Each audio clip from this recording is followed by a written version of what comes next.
Hi guys, my name is Marta, welcome to my channel, and today I'm going to be talking about Angela Carter's The Magic Toy Shop.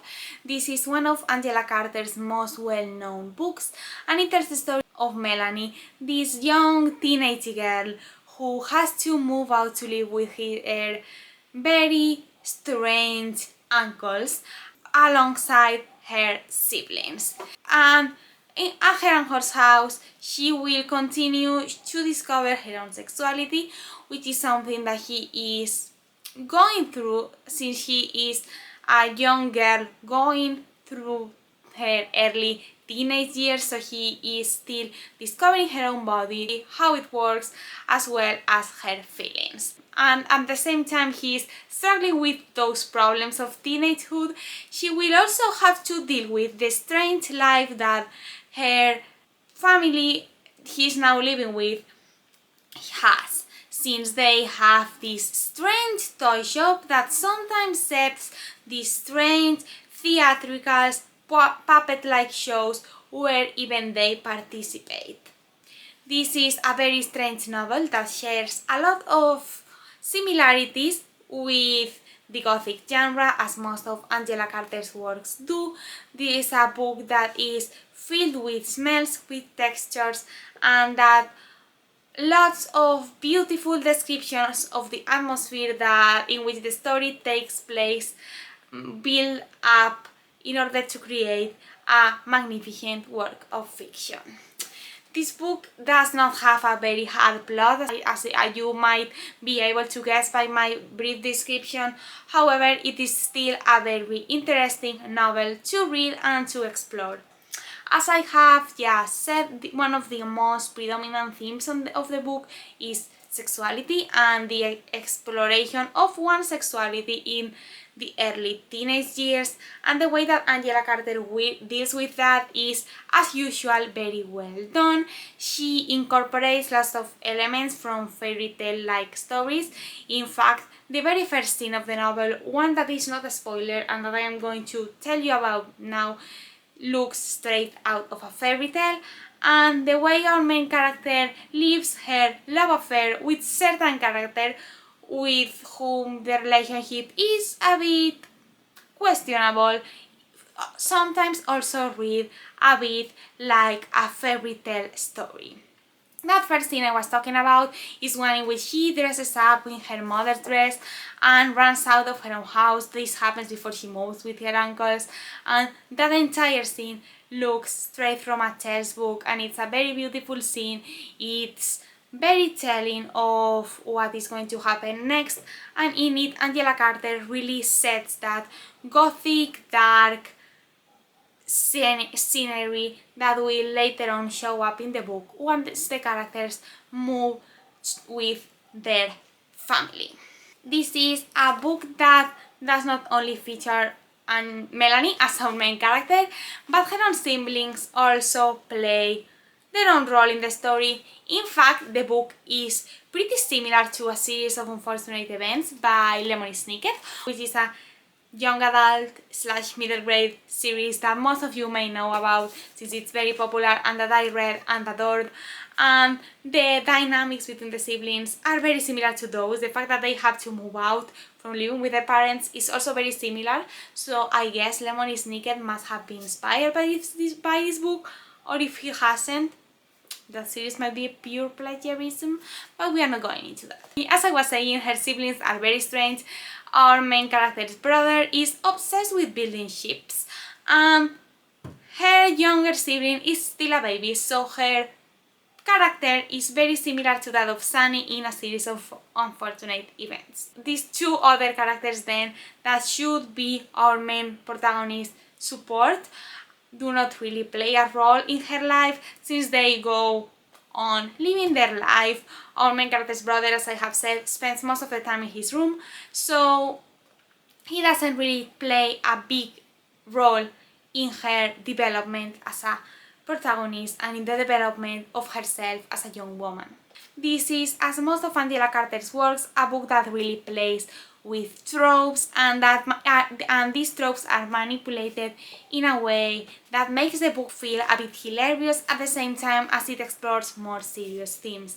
In fact, the fact that these child have been abandoned in some way and are now meant to live with their uncles must be a very traumatizing experience, but it doesn't read like that in the book. In fact, the ridiculousness that Angela Carter puts into the creation of the characters makes the book read even more like some sort of fairy tale story than a real life event.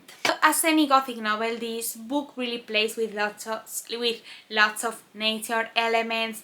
In fact, nature is a very symbolic thing that is featured in the book. And for example, these gardens that show up and are where our main character Melanie and this man start developing the relationship and kiss for the first time are, I believe, nothing else than a reflection of the myth of Adam and Eve and all of that in the book, the same way as the woods that appear in the first story are nothing but the trope of this mysterious forest that most of the times appears in literature.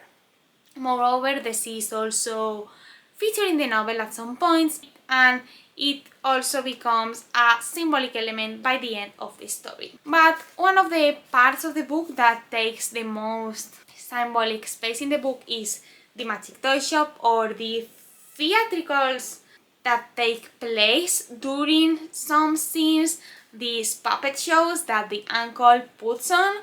And what happens during them is very telling. You can see how Angela Carter plays with these puppets and with these scenes that feature these puppets in order to explore the different characters' subconsciousness, as well as to explore sexuality and even manipulation, since it is the uncle who controls everything. And even inside the house, when they are doing mundane life in the house, we can see how it is the uncle who controls the entire house. In fact, the book is also very much a representation of roles inside the house. It's a book that subtly, yet not so subtly, talks about relationships and the dynamics that happen in them. It's a book that really denounces the situations when it is the man in the relationship who has control over his own house. In fact, the fact that it is the aunt who doesn't speak much nor eat much is very telling of what is going on in the house, and it's very telling of what Angela Carter wanted to denounce with making the relationship be like that.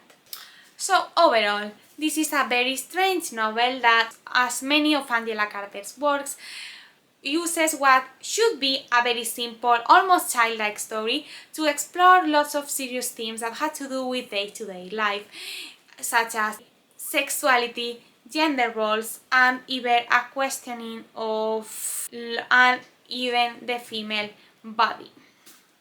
This is a book that is very easy to read, but at the same time has a lot to say, so the reading experience is not as simple as it looks like by the writing style and by the events that take place. This is a book that, as I believe within all of Angela Carter's works, you cannot read once and grasp everything. In fact, I feel like I've missed a lot, and I am looking forward to rereading it in the future. And this is also a book that really shows Angela Carter at her best. She plays with her fairy tales as she does in most of her works, for instance in her most famous short story collection, The Bloody Chamber, and bends them in order to create this very unique story. This is also a book that deals with family relationships, and universal theme within literature, and one that is very interestingly explored in the book. In fact, if you deeply think about it, these children have been abandoned by their parents, and the way they've grown up, the clash that they suffer from where they go from living this bourgeois almost novel-like lifestyle to being almost mistreated by their uncles is very telling of the different ways different social classes lived with in this time. This is a book, as I said, full of symbolism, full of beautiful descriptions, and full of different things to explore and talk about that I cannot talk about without having a script, and I film with no scripts, so yeah. This is also a book with many literary references and echoes, as I have said when I talked about the reference that it makes to the biblical story of Adam and Eve, and to lots of other things that are featured in the book. This is a book that, as I said, reads as if it were a simple story, but it's more than that, and it is a book that I highly recommend if you want to get into Angela Carter and don't know where to start. Because yes, Diplo December is a fantastic short story collection, but I know some people don't really buy with short story collections, so I believe the Magic Toy Shop may be a good starting point, especially if you are used to reading fantasy, since this book really, it's basically a fantasy story, and especially if you liked a series of unfortunate events when you were young, because this book is basically that story but driven to a more weird points. So overall, I gave this book 4 stars, and I highly recommend it if it intrigues you. If you like Angela Carter, you must have already read it, and so tell me down below what were your thoughts on it. Comment down below also what's your favorite Angela Carter work, and of course feel free to share with me your thoughts on this amazing novel. Give this video a like if you enjoyed it, subscribe to my channel if you want to see more from me, and I hope your day is going amazing, and I will see you in my next video. Bye!